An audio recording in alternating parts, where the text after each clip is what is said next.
70 pas tout. All right, we're pretty much we're doing really great on time. Awesome. So should we jump into the movie? Yeah, why not? So I'm gonna premise the idea why I wanted to do this movie.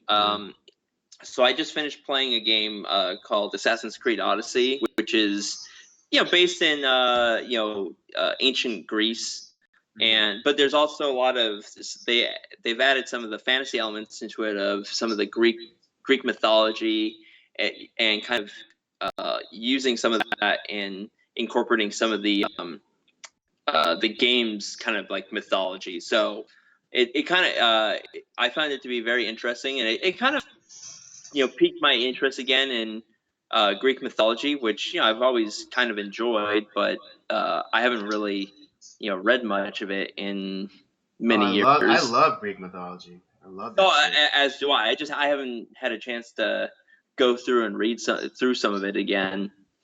So I was like, I think it would be kind of a fun movie to watch is Jason and the Argonauts, which is also a actually, that's one of the Greek mythological tales. I don't think I ever read that one because this movie is an actual taken from an actual tale from Greek mythology. Mm-hmm. I don't know who wrote the story, but Right. I mean, I don't think there's any one author attributed to it. But I see. Not like the Odyssey with like Homer's Odyssey and stuff like that. Right, or the Iliad, which is basically the before the Odyssey, like it's about the Trojan War. Right. It's the Iliad, then you read the Odyssey, and let me tell you, that's some awesome stuff. Mm-hmm. Absolutely. If you want to get into Greek mythology, you start with those two works. Mm-hmm. Absolutely. Okay. Let me give a quick synopsis of the movie. Jason and the Argonaut. After saving the life of his royal father's usurper, Peleus, whom he fails to recognize, Jason is encouraged by the conniving murderer to begin a quest in search of the Golden Fleece. In doing so, Peleus hopes for Jason's death to thwart the prophecy that he will reclaim the throne. Along the journey, Jason is protected by the goddess Hera, and his crew includes Hercules and Acastus. Acastus is the son of King Pelias. Oh right. Oh yeah. He's kind of like the spy. A saboteur planted by Peleus. Right. Yeah. For those of you, this movie came out in 1963. It's most noted for its visual effects by one Ray Hare. Hold on. Isn't it Ray Harryhausen? Yeah, that's like right. That? Ray Harryhausen. He also did Clash of the Titans, Sinbad, and a bunch of Sinbad movies. Not the comedian. I was just gonna say that. That's a dated reference, but who is still really funny too, by the way. Yeah. I remember his cameo on It's Always Sunny in Philadelphia. Oh yeah. Yeah, that was the best. Yeah, this is Rob Thomas. Like, Rob Thomas, sing something. Shut up.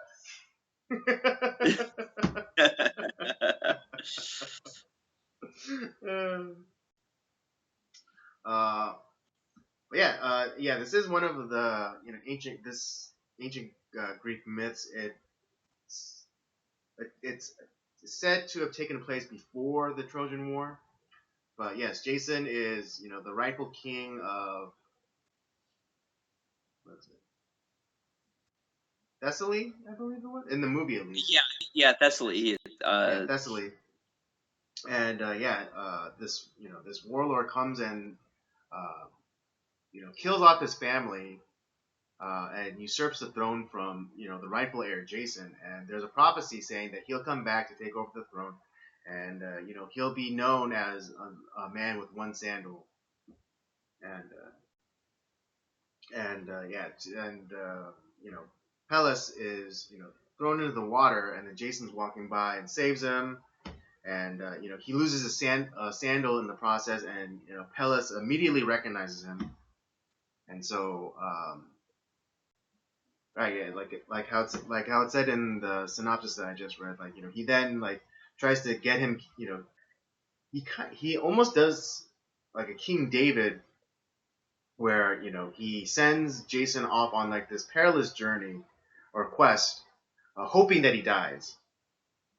Yeah, that was pretty much like the idea behind it. Is like, haha, I'll send him on this, this journey that will probably kill him. Yeah, and if he doesn't die, I'm gonna put my son there to make sure that he dies. Right. It's like a little bit of insurance. Right. And yeah, that's the basic premise of the story. And us as the viewer, we're going on this journey with Jason and his crew that he assembles by throwing a special games to find the best and the strongest to test all the best athletes in Greece, like their javelin throwing skills, their slingshot skills, just basically picking the best of the best. Yeah. And they set forth on this journey. This movie is particularly noteworthy because of, I think, the groundbreaking special effects. Particularly the stop motion. Yeah. The stop motion which animation. For 63 was to mix that with live action. For 1963, they did a pretty damn good job, to be honest. Yeah, and I think the most famous scene is towards the end when the king of what's that? It's Colchris. Right. He takes the teeth of a defeated Hydra and he scatters them into a field, and all of a sudden like these skeleton warriors pop up, and Jason and his Argonauts have to fight them off. And I think that's the most famous scene within that movie. Right. And because it does like this really great mixture of like the live action where like the actors have to pretend like they're fighting again off some skeletons, but then they have to later go back and film these these stop motion skeletons attacking the actors, and then superimposing the skeleton film over the actor's performance, and it's like, oof, man, that must have taken it was like it's incredible work. It was funny. I was thinking, like, because I'm wearing my Legends of the shirt today, and while I was watching that scene, it's like, oh, Stelphos. It's like, yeah. It's funny because, Ray Harryhausen, he was, I want to say that he was kind of the Andy Serkis of his generation. Yeah, in a lot of ways. Just because, or I don't want to say that because Harryhausen came before Andy Serkis, but he was. He was comparable to Andy Serkis, back, of his time. Yeah. Because Andy Serkis is known as like the pioneer of motion capture kind of work, blending motion capture performances and then having computer generated graphics laid over. And similarly, what was that? No, I was saying when it came to, he was a legend in that, like, he changed the game in a lot of ways. Exactly. Similarly to the Andy Serkis.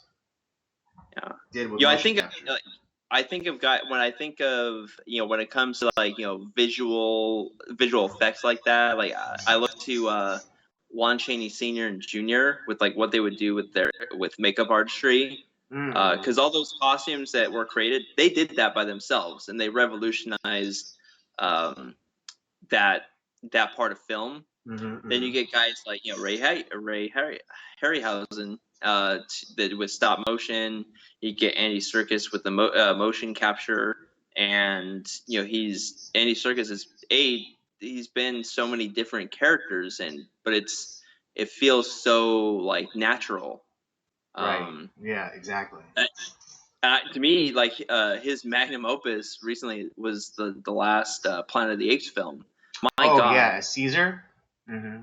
yeah. Oh, it just there's times like I forgot that I was looking at CG. That's how realistic it looked. Right, and just like his performance, just like it, you completely forget that you're watching this computer generated chimpanzee.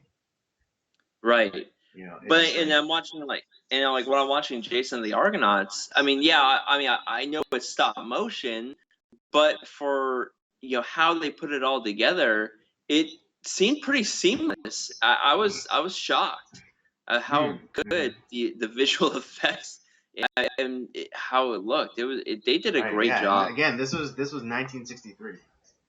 That's the other thing is you had to keep that in mind because there's you can tell when they're switching off to like one of the stop motion stuff Mm-hmm. because the picture you can tell it looks a little different, Mm-hmm. but they still like seamlessly like brought it together where it didn't look like they were like fighting nothing. They actually it looked like they were fighting the actual stop motion characters.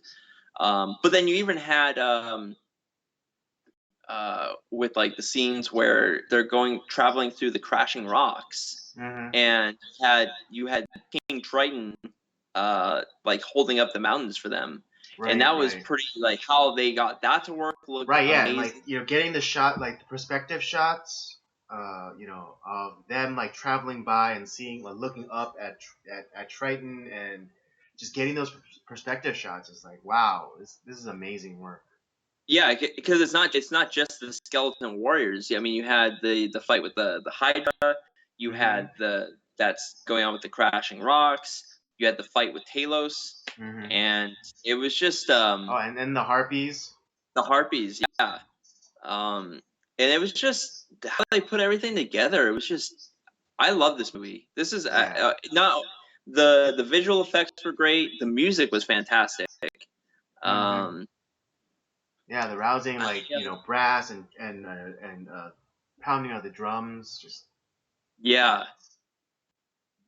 What were some of your thoughts on the film, Andy? Like, what did you like? What didn't you like about it? right. I mean, I think similarly to you, I was just marveling at the technical wizardry taking place. Particularly, again, because particularly this was made back in 1963, before computers and CG and all that stuff. Yeah, Because we kind of take that stuff for granted now. Especially with like the Marvel stuff. Where a lot of it is done with like motion capture stuff. And I think I remember like when the skeleton scene happened, it kind of reminded me of the first Avengers and the Chitauri. yeah, It kind of reminded me of that, and just thinking about like how well that they did it in 1963, and just like having it come almost full circle all the way to 2012 when the first Avengers came out, and it's just like because the Chitauri were basically skeleton warriors, more or less. And so having a battle against like skeleton warriors like so many years after Jason and the Argonauts is like, wow, we've really come a long way. yeah. But yeah, I when it comes to, like I liked all that stuff about it, and to me, on top of it's Greek mythology, so uh, which are I've always really enjoyed. So you get like you get to see, I mean it didn't follow exactly the story of Mm-hmm. Jason and the Argonauts. I mean there were some differences, but the fact that like you kind of got to see it played out, like how it actually might have the story might have looked, Mm-hmm. and I mean obviously this didn't actually happen, but it was a tale that was told. But um, seeing it like kind of come to life was kind of cool. Right. I think maybe my only criticism is how abruptly it ended.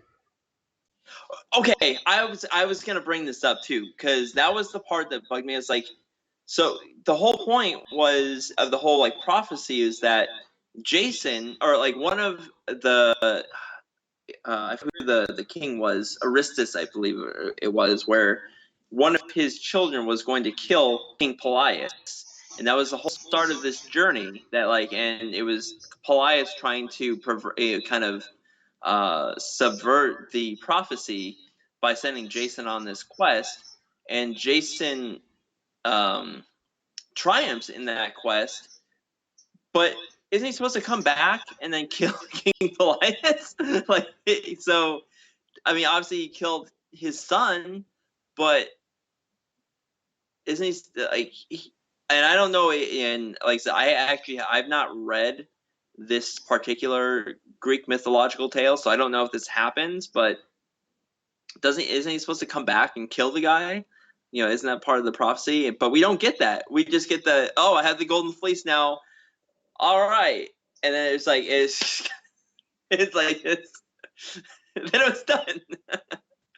So I was like, and I was thinking, it's like, oh, maybe they made like they did a like another movie to kind of a continuation. I looked, there's not. They did a remake of Jason and the Argonauts, but I think it's just the same story.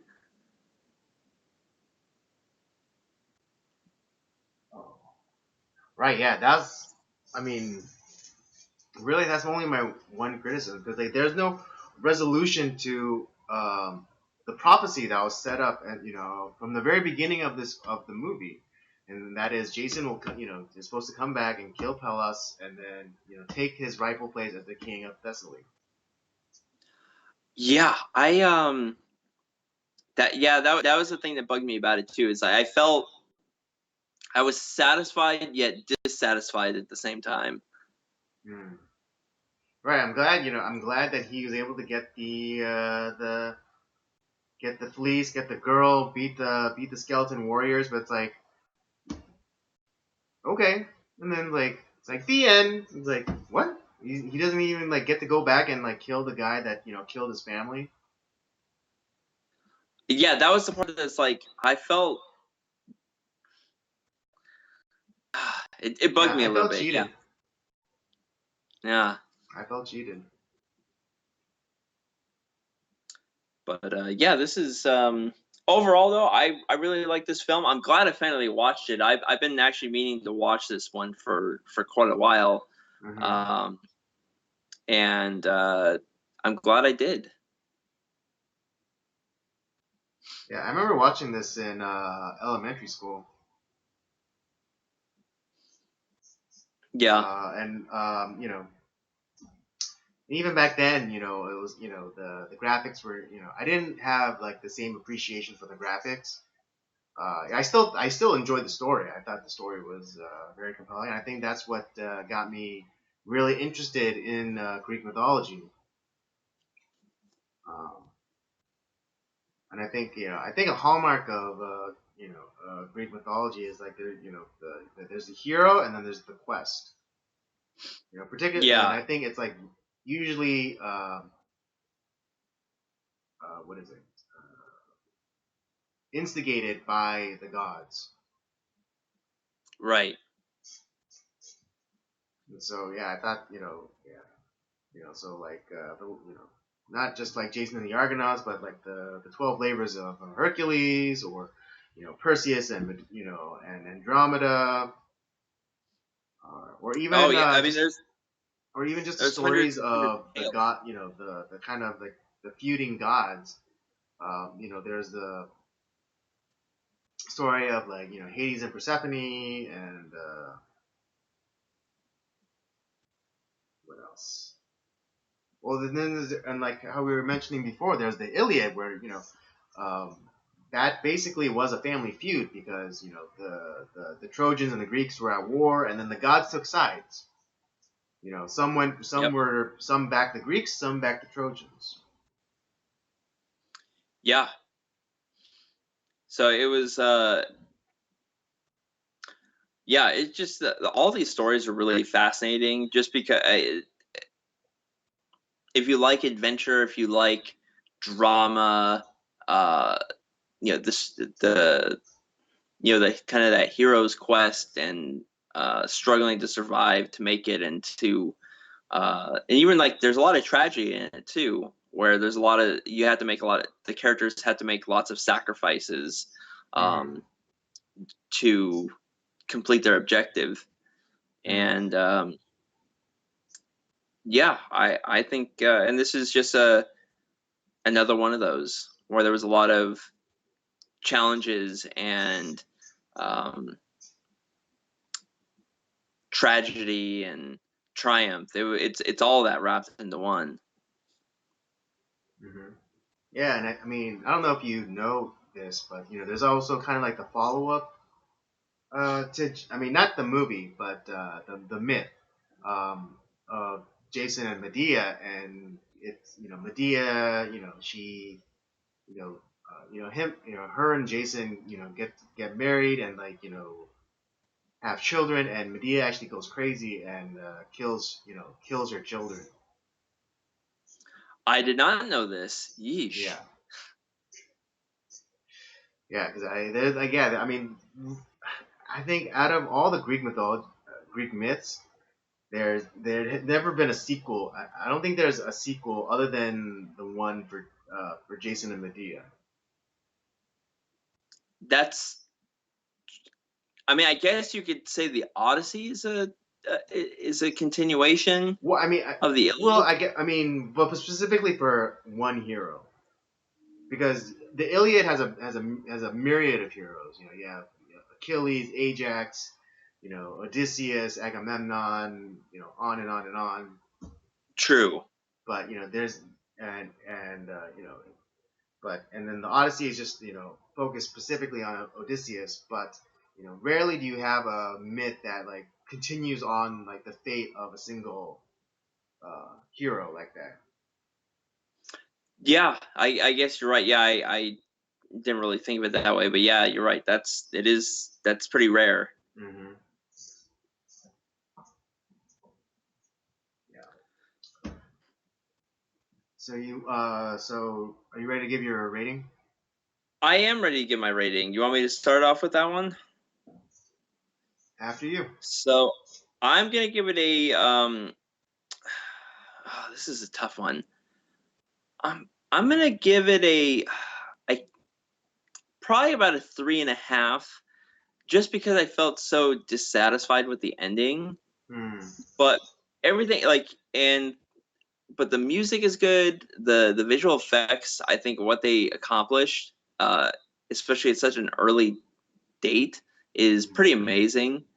And I love Greek mythology because the story itself was really good, but God, the ending killed me, man. I was so disappointed. I was like, I wanted vengeance, damn it. Yeah, I mean, yeah, I can't fault you for that.